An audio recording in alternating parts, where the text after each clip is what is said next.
Assalamualaikum warahmatullahi wabarakatuh. Perkenalkan, nama saya Fiansyah dari kelas 10 MIPA 1 absen 3, ingin menjelaskan materi yang berjudul konsumsi, distribusi, dan teori pelaku konsumen. Distribusi. Sebelumnya, apa itu distribusi? Distribusi merupakan kegiatan yang dilakukan oleh orang atau lembaga dalam menyalurkan barang dan jasa dari produsen kepada konsumen. Lembaga atau orang yang menyalurkan atau yang melakukan kegiatan distribusi disebut distributor. Selain itu, dalam buku pengantar ilmu ekonomi makro tahun 2004 karya Gilazzo, proses distribusi merupakan penyaluran hasil produksi dari produsen yang membuatnya kepada konsumen yang memerlukannya. Selanjutnya, apa itu fungsi distribusi? Fungsi distribusi terbagi menjadi 6. Yang pertama sebagai informasi, yang kedua sebagai promosi, dan yang ketiga sebagai negosiasi.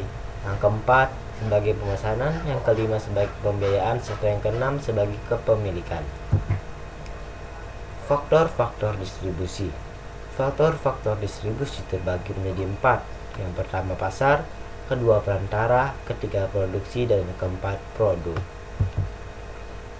Mata rantai distribusi. Mata rantai distribusi terbagi menjadi 2. Yang pertama distribusi langsung. Distribusi langsung ialah kegiatan menyalurkan barang dari produsen langsung kepada konsumen tanpa melewati perantara. Contohnya dari produsen ke konsumen, jadi dari pabrik langsung ke konsumen yang mengonsumsi ya. Lalu yang kedua distribusi tidak langsung. Distribusi tidak langsung ialah kegiatan menyalurkan barang dari produsen kepada konsumen melalui perantara. Contohnya produsen pertama dari produsen, yang kedua dari pedagang besar, lalu ke pedagang besar, lalu ke pedagang kecil, baru ke konsumen. Jadi perantaraan ini ada di pedagang besar dan pedagang kecil. Itu yang dimaksud dengan distribusi tidak langsung, yaitu melalui perantara.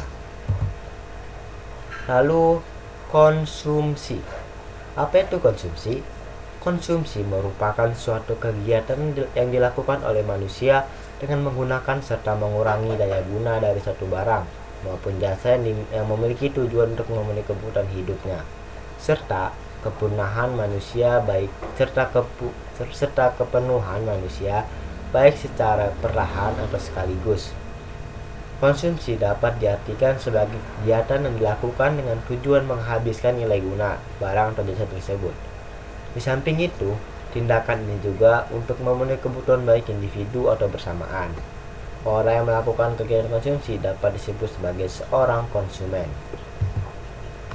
Ciri-ciri barang konsumsi itu ada 3. Yang pertama, memperolehnya diperlukan pengorbanan. Yang kedua, manfaatnya, nilai ataupun volume benda yang digunakan tersebut akan habis sekaligus atau berangsur-angsur. Dan yang ketiga yaitu ditunjukkannya untuk memenuhi kebutuhan hidup. Lalu tujuan kegiatan konsumsi. Tujuan kegiatan konsumsi terbagi menjadi 4. Yang pertama ialah menghabiskan atau mengurangi nilai guna suatu barang sekaligus. Yang kedua, mengurangi nilai guna suatu barang dan jasa secara bertahap. Yang ketiga, pemenuhan kebutuhan jasmani dan rohani. Dan yang keempat, memuaskan kebutuhan secara fisik.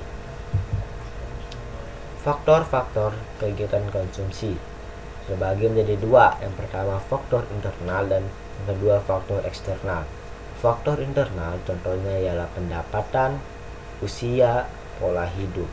Sedangkan faktor eksternal contohnya kebudayaan, lingkungan, dan harga. Tentunya faktor-faktor ini sangat mempengaruhi kegiatan konsumsi. Contohnya pada faktor internal yaitu usia. Semakin tua usianya maka kebutuhan semakin dikit. Sedangkan apabila masih muda usianya maka kebutuhannya makin banyak. Contoh faktor eksternal ialah pada lingkungan. Apabila lingkungannya tersebut menggunakan barang-barang mewah, maka dia akan mengikuti beli-beli barang mewah tersebut. Sebaliknya, apabila lingkungan tempat dia berada itu menggunakan barang-barang sederhana, maka dia juga akan menggunakan barang-barang sederhana.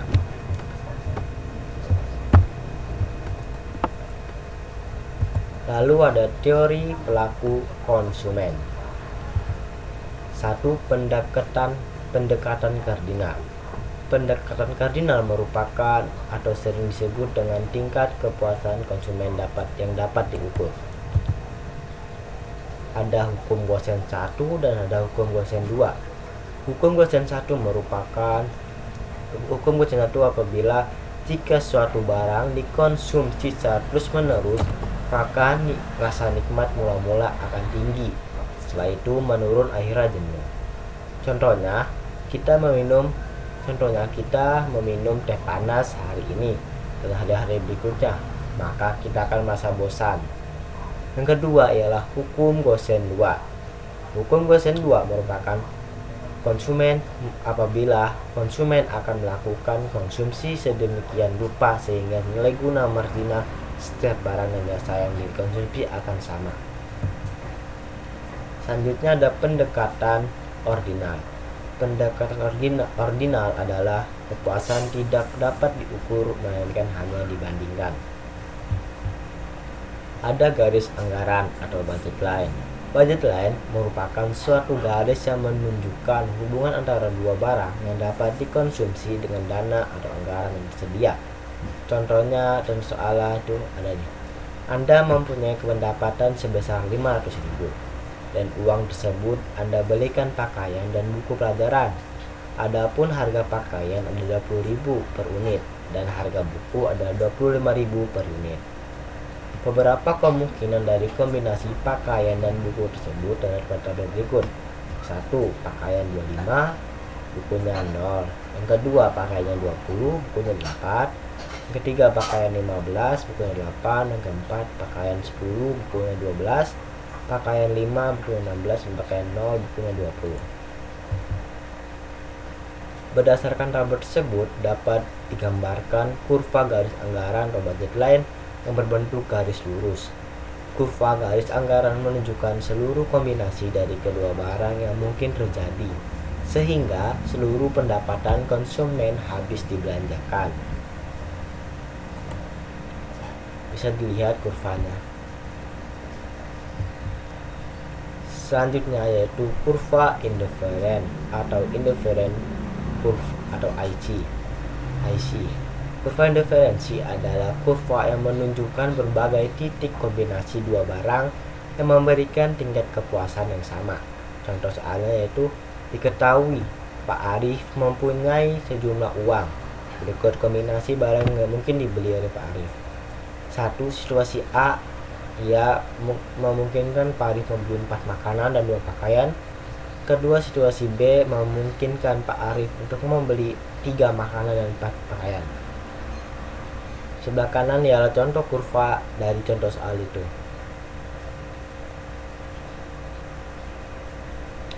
Selanjutnya ada ciri-ciri kurva indifferent.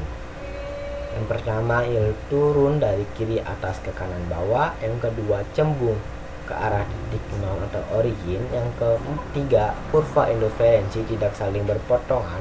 Yang keempat, jika kombinasi konsumsi suatu barang semakin banyak, kepuasan yang diperoleh akan semakin tinggi. Oke, sekian dari saya, kurang lebihnya mohon dimaafkan. Wassalamualaikum warahmatullahi wabarakatuh.